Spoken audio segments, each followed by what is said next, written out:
President Trump is the best president to ever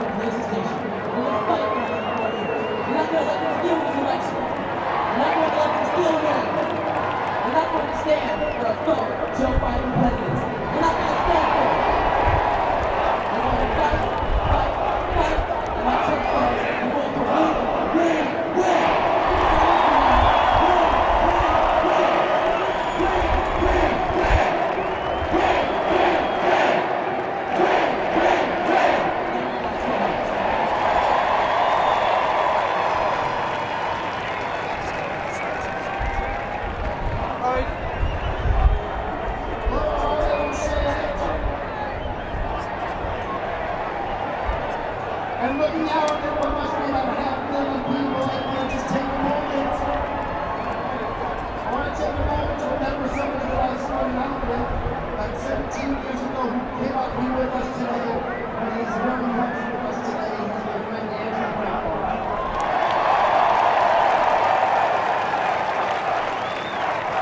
Andrew is what we call a happy warrior, and we are happy, are we not?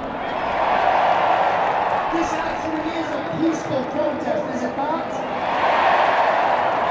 But happy is only half of happy warrior, because our country is calling upon us now to be the other half.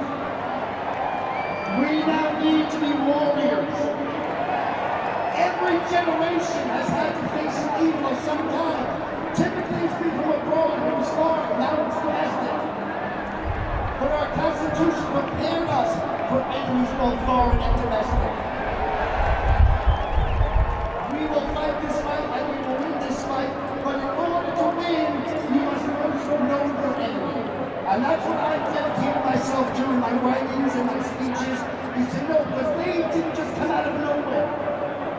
What you're witnessing now is the fruition of a plan long in the works. You are watching the culmination of a plan that started with the 60s radicals, who did not hide the fact that they sought to overthrow this country. They did not hide the fact that they were socialists, and they were bad people. One of them goes by the name of William Ayres. William Ayres founded a terrorist group called the MAGA Underground. Such despicable human beings that at the very first meeting of the MAGA Underground, they took time out to cheer Charles Manson. Because Charles Manson had done what was attempting to do what the Democratic Party was attempting to do, what the radicals were attempting to do, which is to divide and conquer. Come up a little bit. It's going to be kind of a tight shot. So I can't tell. I can't shoot. Yeah. Helter Skelter was a cataclysmic race war. And that's what the Democratic Party has been trying to start since the 60s radicals. Since Bernadine Dorn, the wife of William Ayres, approached the back of microphones and said, "Hi, I'm Bernadine Dorn, and I'm going to read to you a declaration of war." And they sought to start that war by dividing us by race. Hang on a second. Why the radicals came Sorry, Facebook, we're all going to of abolition. Legitimate 2 seconds. They didn't join the party of women's suffrage. They joined the party of George Wallace. All right, I'm going to come up whenever you're set. Okay, I'm set. Because it didn't matter to them then or now. And good afternoon to everybody watching us on the East Coast here on Facebook Live on WSA 9. I'm Mike Valerio here covering what's been billed the Million MAGA March, and we're going to pan down to what's happening below us here in Freedom Plaza, just to give you an overview of what exactly we're seeing right now. A large contingent of the gathering here has already started walking eastbound on Pennsylvania Avenue towards the Supreme Court. That's the plan for this afternoon. The rally officially starting at noon, and officially, according to permits that have been released, is supposed to end around 3 p.m. So while we saw one city block filled at the height of this crowd at noon, you can see a significant part between 14th and 13th Streets Northwest as empty right now, just across the street from the Wilson Building, which is essentially City Hall for the District of Columbia. But for everybody watching, we filed a couple tweets of a few stories before the main program began. Certainly a whole multitude of people saying this is not a Million MAGA march. Objectively speaking, that's absolutely the case. We've asked for a crowd estimate from federal and city law enforcement. City law enforcement got back to us a short time ago and said they're not going to provide crowd estimates. They don't usually do that. We're waiting to hear from the National Park Service and the National Park Police as well to see if they'll give us an estimate. But from what we can tell, it's easily a few thousand people, nowhere near approaching a million. And it is so striking to see the change from a week ago, when a whole host, I would say certainly the vast majority of the District of Columbia 1 week ago was out on the streets celebrating when President-elect Joe Biden and Vice President-elect Kamala Harris were declared as winning this election. And we have people who are standing on this podium behind the lectern for this, again, so-called Million MAGA March, who are chanting "Stop the Steal," asking for recounts, and are imploring people gathered here in their MAGA hats to protect democracy. It would be nice, though, for all of the correspondents who are gathered in and around this area to hear specific examples of voter fraud, and there are none. There are none that have been offered. We've seen White House Press Secretary Kayleigh McEnany appearing on Fox News, what she described as binders full of affidavits. But, you know, the place for those affidavits are in court, and we've seen time and time again, as recently as a few hours ago, courts in Philadelphia, Atlanta, Lansing, throwing out these legal actions that have been submitted by the Trump administration as the deadline is drawing nearer and nearer to, from their point of view, change the outcome of this race, which is an impossibility based on the vote counts that have come in at this point, again, a week out from when the election was declared by all major news outlets. So what I'm going to do, hey, if anybody watching this has questions or thanks to our 1.5 thousand viewers who are tuning in, feel free to ask a question in the comment section. I'll do my best to field those questions and answer them.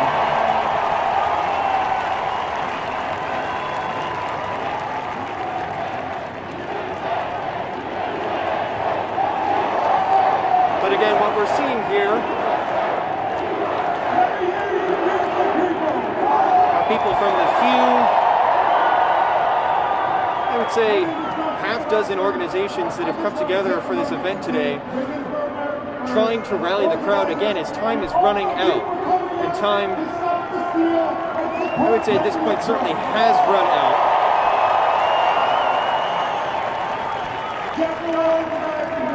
Since the election has been called, and President-elect Joe Biden and Vice President-elect Kamala Harris have won this election by what the president called a landslide margin of more than 300 electoral votes when he received the same margin 4 years ago.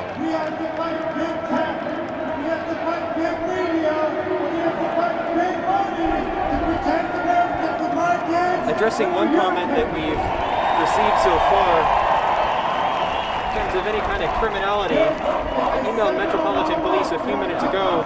Let me just check my email and see if they responded. We asked if any weapons have been confiscated, if any arrests have been made at this early juncture. Of course, weapons in terms of open carry are banned here in the District of Columbia with extremely strict firearms laws.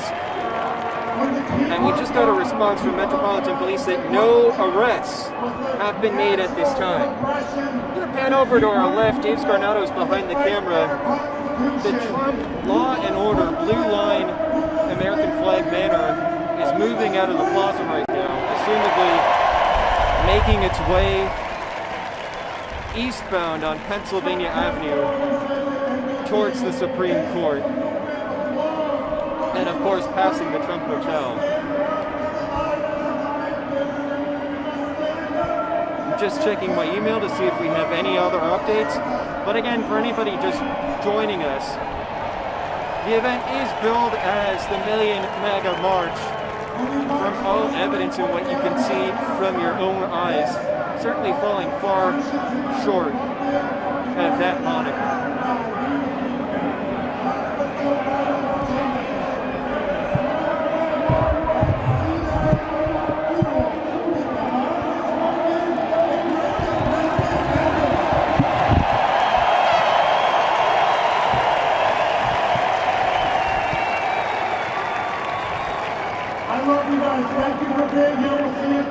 Back here again, Mike Valerio from WSA 9. behind the camera. Just also addressing some more comments that we've gotten from Facebook, and our thanks to our 1.4 thousand viewers tuning in right now. The conduct has been quite civil in terms of supporters of the president interacting with the people who live and work here. A whole host of people staying in nearby hotels and interacting with people in bakeries and coffee shops. And even though it's certain, since DC is such a democratic and liberal city, all the interactions between people who live here and the people who have driven here as far, or arrived here, I should say, from as far as California and Arizona, have been polite. There was a realization from a family that I saw earlier, I'd say 2 hours before the rally, that this city has seen so many violent protests in even the past 4 years, from Charlottesville most notably. The course of civil protest in the country, in terms of defining deviancy down, has hit new lows. And so many of the people who are gathered here today, although they are upset beyond words, you know, I've observed an expectation, especially with the families here, that they're going to be here to make their point and then simply leave rather than agitate. The danger here, though, from a former FBI official who I spoke with yesterday, Tom O'Connell, who was part of the Joint Terrorism Task Force of the FBI field office here in Washington. What he's concerned with is not anybody acting up in what you see right here, the main speaking part of this demonstration. He said that federal authorities, certainly the Metropolitan Police Department, are most concerned with anybody who acts out on the periphery of a civil gathering like this. Any lone wolf offenders is how he put it. And that's certainly going to be getting the attention of law enforcement, or keeping the attention of law enforcement, keeping their eye on not only on the platform and the main crowd that we see right here, but also keeping their eye on the outskirts for any kind of untoward activity or any kind of threat. I'm just going to take a pause right here for a moment. Let's listen in. So hard to save America, to rebuild America, and to make America great again. So we must stand and ask for a valid election. Without a legitimate presidential election, we are no longer the land of the free. So you know what? As moms, we have to pass the torch of freedom. And if the torch is extinguished, there is no hope. The flame must burn bright and illuminate the way for our families. The light must shine in the darkness. And as mothers, we will fight for the torch of freedom, because without it, our children and our grandchildren will not be able to radiate and live in America. That is why we stand united for an election that ensures every legal vote is cast. President Trump, from us over to you. Let us all carry the torch of freedom and may it shine ever so brightly. God bless you.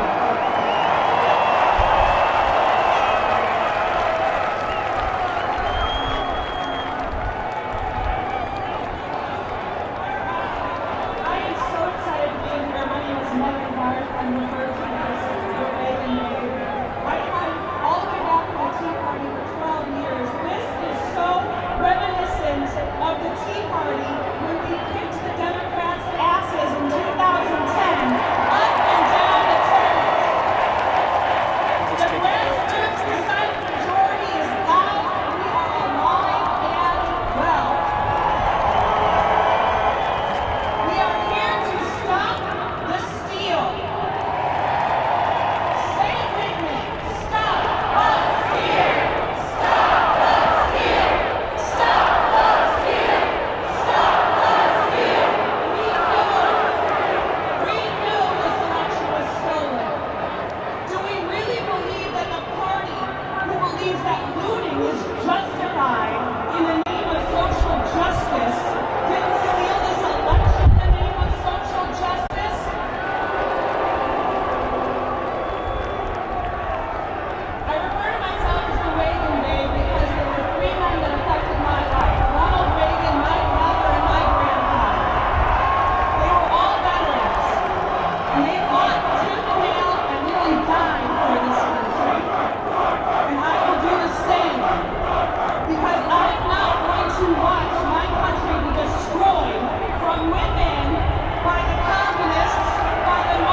Valerio here from WSA 9, and we want to welcome also our viewers on YouTube who are tuning in as well, in addition to our Facebook viewers. What you saw right there again was another opportunity for organizers of these rallies to provide solid evidence of voter fraud, and again, there is none. We had an unprecedented statement from officials with the Department of Homeland Security, specifically the cybersecurity component, keeping our election safe, saying that this was the safest election America has ever had in history, the most secure election that America has ever had in history. So, you know, to everybody watching, something that certainly the press was hoping would be that a venue like this would be used to provide any last gasp of credible evidence to be considered to give any credence or credibility to the allegations that have been made here of voter fraud.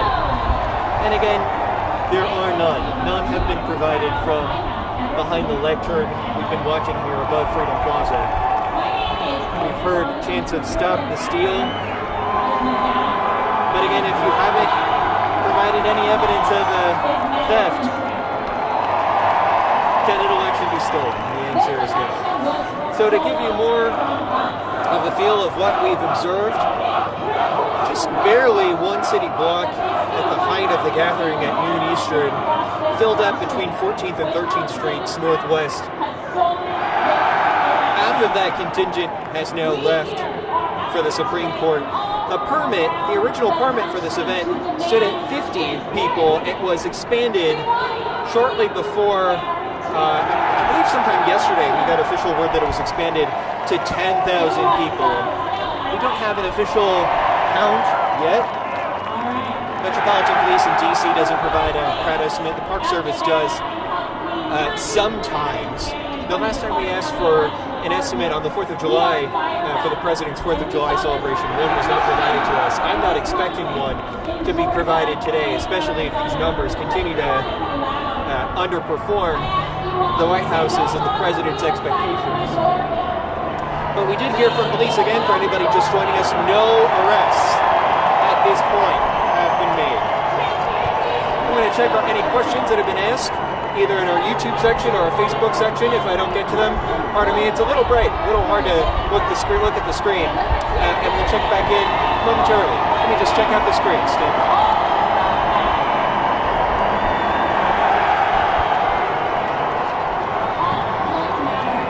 Folks, pardon me, I'm going to move the camera a little bit just to get a little bit better view here. Stand by, okay? A little shaky. And what we are witnessing today is a modern day coup to take over this country. You're not letting that happen. So when we call to action for all of you who are attending today,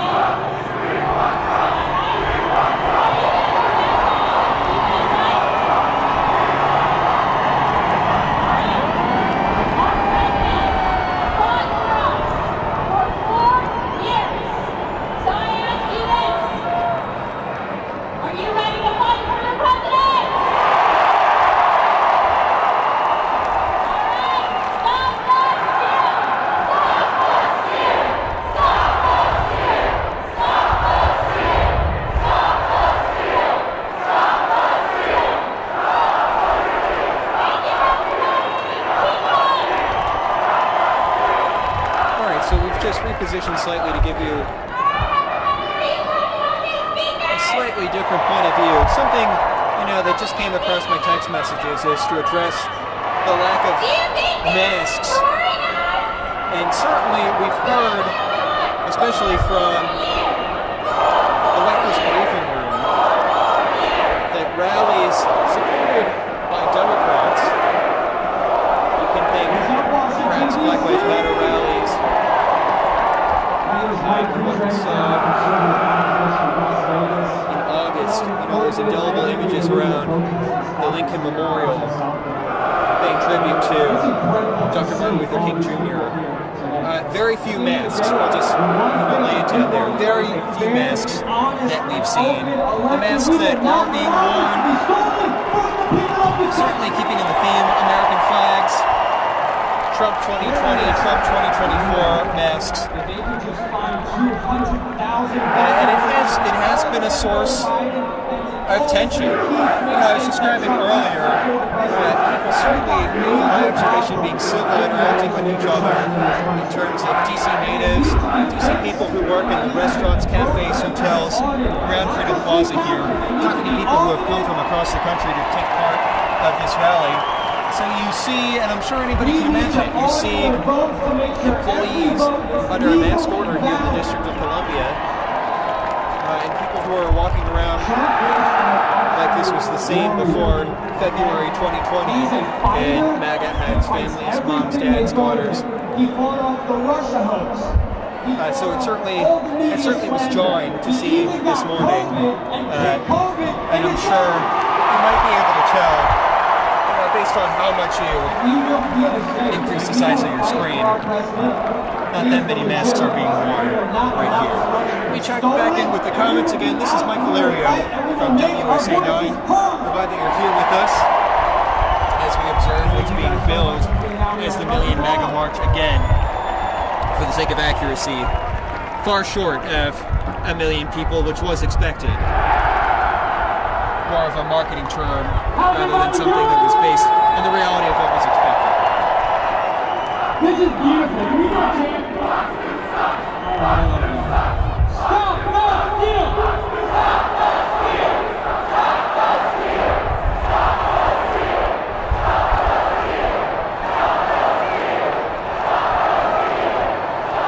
With my people! My name is Ali Alexander. I'm the national organizer for Stop the Steal. How many of y'all were at your state capitol last weekend? There were 30,250. Right now in all 50 state capitals there's more, and we got tens of thousands coming into town here. We're going to make our voices heard, and we're going to protect this president by stopping the steal. Now look, because other guys will probably see because I'm more of an organizer. December 14th is the date that we all need to remember. Next week, we're going to start calling around the state legislature of Pennsylvania, of Wisconsin, of Michigan, of Arizona, and Georgia. And we're going to tell them to ignore the rigged elections and send Republican electors to the Electoral College. All right, so Mike Valerio again joining me from Freedom Plaza. We're hearing from one of the speakers on the podium here in the middle of the plaza. Is a strategy that's being thrown around. Maggie Haberman from the New York Times certainly reporting this, that the president had the desire to see if any electors from state legislatures controlled by Republicans, think Pennsylvania, that's one of them, if the electors could be seated so that they're all Trump electors, essentially overturning the will of the people. Pennsylvania, again, projected to go for Joe Biden, is certainly expected to be certified with an incontrovertible result and a margin for the president-elect Joe Biden. But what that speaker was just talking about is disregarding that electoral result, and instead of seating all electors, since Pennsylvania's winner-take-all, that would go to Joe Biden, since the state is controlled by a Republican legislature, seating all Republican electors instead.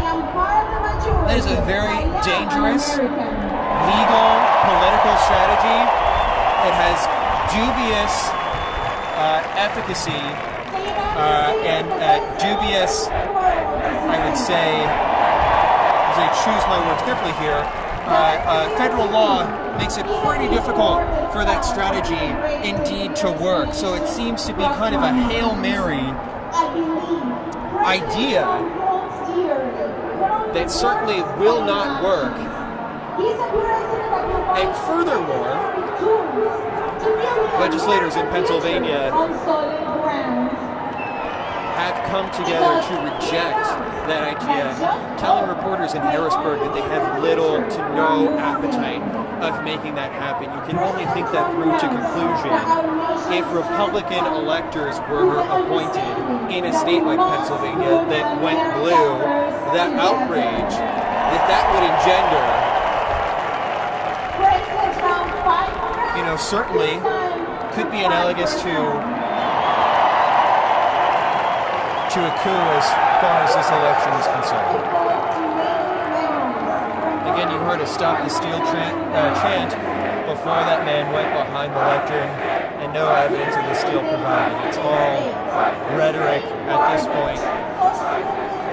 I should note that the Philadelphia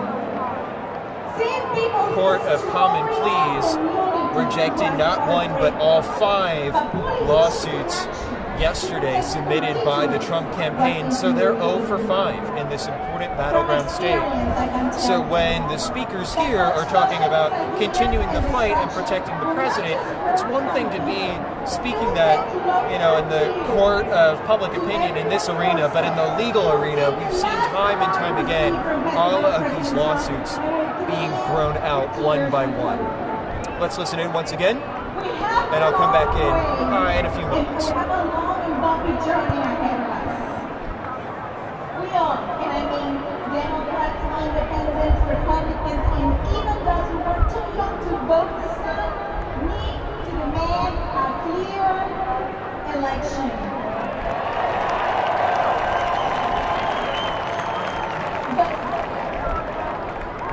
Does using only the procedures to guarantee the election's integrity is the right thing to do?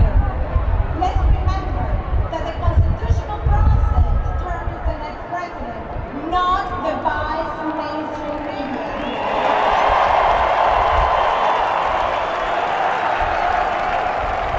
Let this be an awakening of citizens who are more politically active, participate in town halls, meet their legislators to discuss community issues, and keep them accountable. Together, we'll make sure that we preserve the American dream and give socialism away. By the way,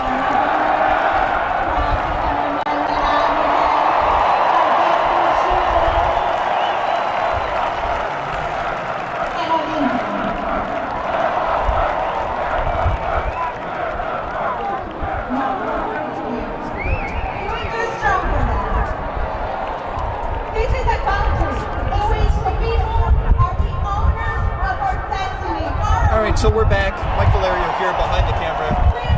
Just going to move the camera a little bit to give you a view of what the plaza looks like at this point. So Dave Scarnato, our photojournalist, is just going to move the camera to give you a better view of what we're seeing here, with a large portion of this crowd that's since moved out. So we're going to move. There you go. Coming into view, you'll see the eastern half of Freedom Plaza, the Trump Hotel, and the Bell Tower right there in the background. So as we've mentioned before, the game plan after this permit, the latest permit here of 10,000 people was approved, was to gather here at Freedom Plaza at noon and then to eventually move towards the Supreme Court. We're not sure at the moment if everybody's going to reconvene back in Freedom Plaza by 3:30 or by 3 o'clock, pardon me. But just for the sake of accuracy, I know that we've had our shot zoomed in to show sort of the nucleus of the crowd, but this is a more accurate view of what we're seeing here. We see, at least from my view, Dave's towards the left, but I'm looking towards 13th and a half Street. There's a big Stop the Steal banner. Trump 2020, Trump 2024 flags. A lot of these yellow flags that we've seen. Kind of a new part of the iconography that's been added here is "Don't Tread on My Vote."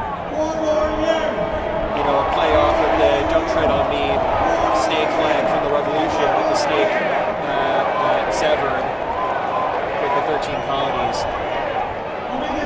An homage to survive on their own. So that's something that we've definitely seen in this moment of time added to the mix, and that frankly we're expecting to see for the next 4 years, with the distrust of our voting system baked into the cake now by a president who will not accept the results of this election.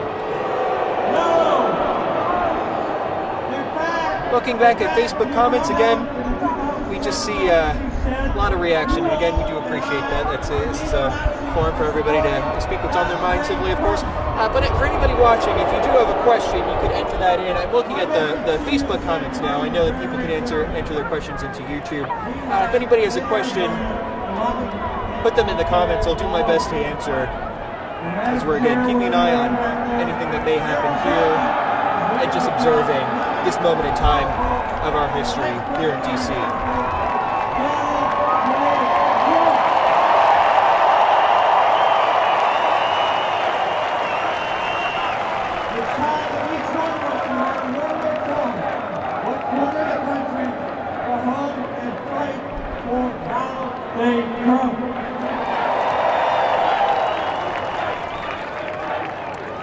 Yeah, okay, so here's a comment from Viviana Rada. Viviana, we thank you for being here with us.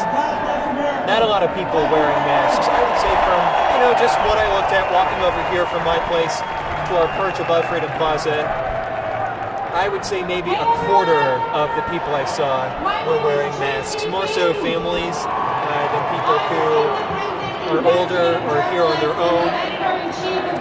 And the masks tended to be patriotic American flags, Trump 20 or Trump 24 masks.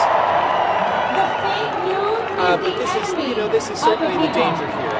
We've had a lot of demonstrations that we've covered here on Channel 9 in Black Lives Matter Plaza, or again, by the Reflecting Pool in August, even with demonstrations as just before Justice Barrett was sworn into the Supreme Court.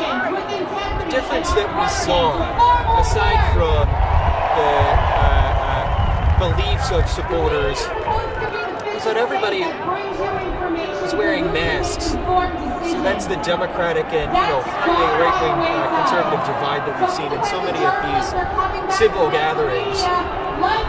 Here, though, the concern from district authorities with a positivity rate for coronavirus now over that important benchmark of 5% when you have community spread, was that this could make the situation so much worse. People who are gathered here will go back to their homes across the country. People, again, are interacting with people inside in cafes and restaurants. But it's hard because this is a First Amendment action. So there's only so much that can be done.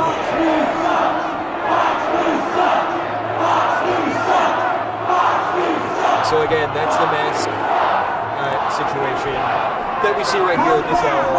As we're approaching the 1 o'clock hour, nearly an hour since the rally has officially begun here on Freedom Plaza. They're the enemy of the people, and I have a message for the enemy of the people, the fake news media. You do not decide who the President of the United States is. We the people do. So we're watching Fox News with some friends, Charlie Kirk, you guys like Charlie Kirk? So we're watching the election results come in. We're all big in Wisconsin. We're all big in Michigan. We're all big in Pennsylvania. Everybody's so happy. We're going to win. Trump goes on TV, he declares victory because he rightfully won. And then everybody goes to sleep. And then what happens? Then the cheating started, right? And the fraud started. They started finding hundreds of thousands of ballots. And again at night when everybody's sleeping. Do you guys believe the results of this election so far? Do not give an inch.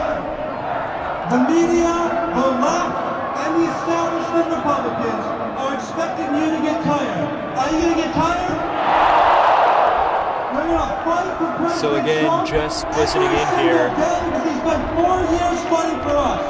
just to get an idea of You will not get tired. The speakers on the podium are telling the crowd, again, you heard two notes in unison of no coming from the crowd.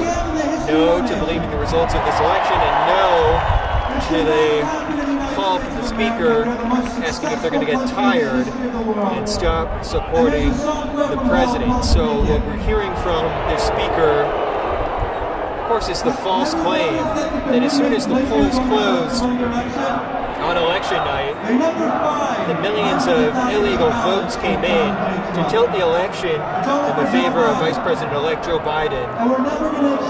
But again, how often can we say it? Another deductive fallacy of asking where exactly these votes came from. The votes came from mail-in ballots being counted, which weren't allowed to be counted before Election Day, especially in states like Pennsylvania, which isn't used to a large number of mail-in votes being counted. So what the speaker essentially is wanting the crowd to believe here is that the polls closed and that somehow millions of votes were added illegally, either people voting after the polls closed or results being changed. That certainly is not true. Again, our cybersecurity heads of the Department of Homeland Security came out at much risk and peril to their reputations in this administration, saying this is the most secure election that we have had in American history.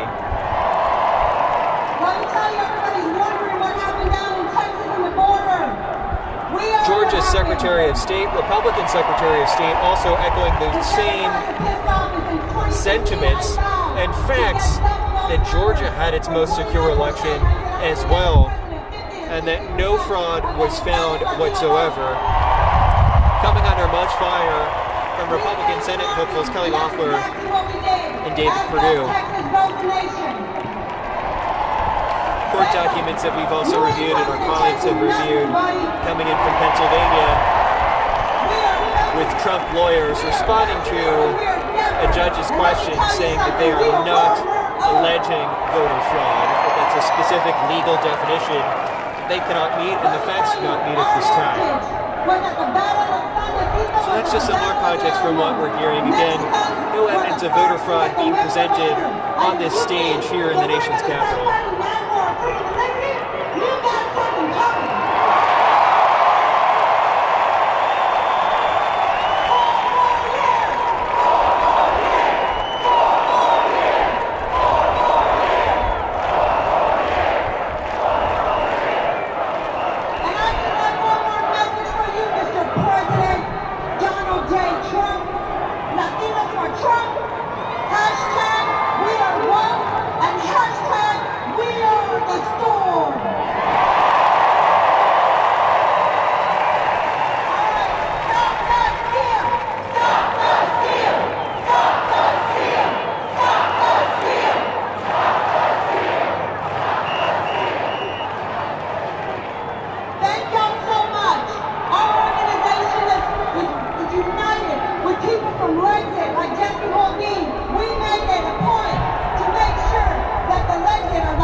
It certainly was an interesting and deliberative move by the organizers here, putting Latinos for Trump on the podium.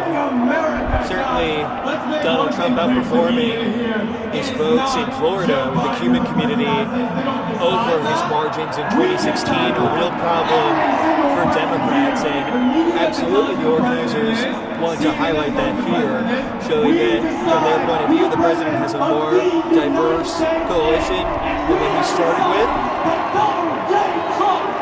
and that the coalition is still with him. Latino vote, of course, not a uniform vote I've done only 4 more years as president.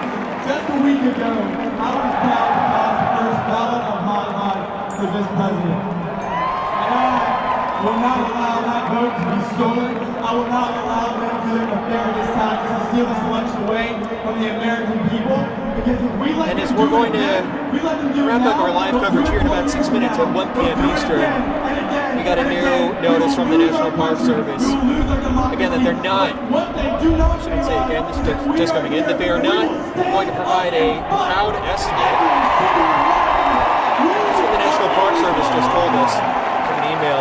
They say, quote, due to the difficulty in accurately assessing crowd size for large events, most notably following 1995's Million Man March, the National Park Service no longer makes crowd estimates for events. They apologize if they can't be of more assistance on this one.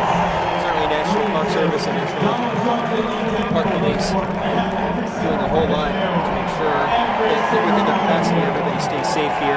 This election, directing crowds, even the little things, providing directions to people who are here for the first time. So we want to thank the National Park Service for that. I'm just going to look back at the screen for questions. Will we be a nation of lawlessness and open borders, or will we be a nation of law and order, a nation where the American people are put first? Well, we are still, let me say, God bless America. That is the country I want. That is the country that I love. That is the country that I adore. And that is the country that we are out here today to fight for, to protect, and to defend. And we will win. We will win. They think they've got us covered. They think they've got us down. But what they have underestimated in this fight is the heart and dedication and the love for our country we have. America is the greatest nation in the world, but it is made great by continued activism, continued work and perseverance on patriots like yourself. And what they realize, we are not taking any off days. The fight is just beginning. And we are in the day for the long run. We will make America great again. We will keep America great. And Donald Trump, who is president of these United States for 4 more years. What's up, Travis here? My name is Ryan Boston.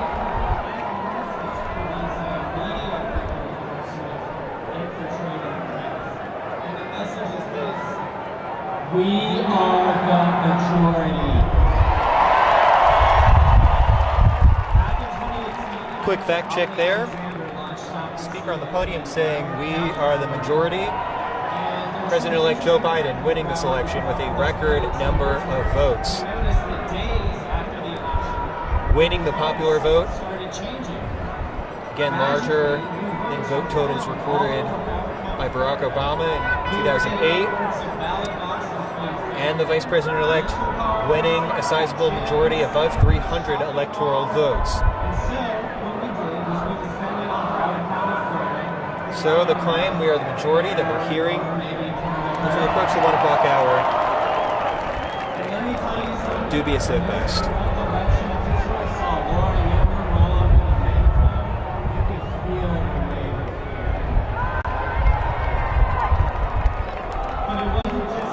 So with that, we're going to wrap up in about 2 minutes here. We want to thank everybody for joining us. But again, just an overview of what we have seen,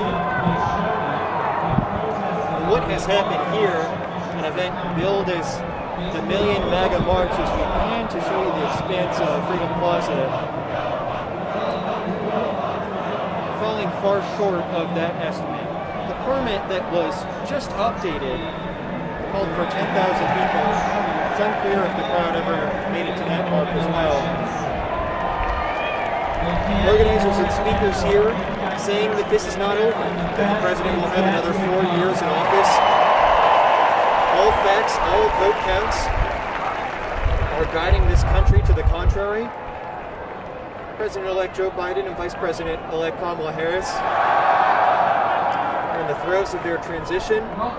Chief of Staff Ron Klain, named by President-elect Joe Biden, one of the seminal figures, Ron Klain, involved in the 2000 recount.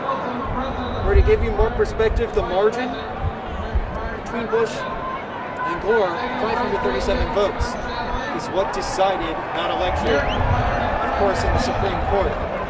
This election is nowhere near that. Tens of thousands of votes separate the president-elect, the current president, Donald Trump, in battleground states like Pennsylvania. Yet we see what appears to be this last gasp of support for the president, and a feeling that this will continue, and his most ardent supporters will not accept the results of this election for the next 4 years to come. So again, at this 1 o'clock hour, we want to thank everybody for joining us. For all of us here at WSA 9, our partners at CBS News, thank you for tuning in from California to New York to here in the District of Columbia. We'll be back on our news in the 6 o'clock hour here for all of you watching in the DC area, and we'll be keeping an eye on anything that develops. Again, you're seeing about half of this crowd has left. Moving on to the Supreme Court, we'll go rally for a little bit, and the rallies, at least the ones that are permitted, are expecting to wrap up here at 3 o'clock. Again, we'll be on all social media channels, monitoring what happens, keeping in touch with law enforcement to let you know if any unrest develops on the fringes of this, what has so far been a civil gathering. Thanks to all of you, and good afternoon from Freedom Plaza. Drawn here, and they should cross no further.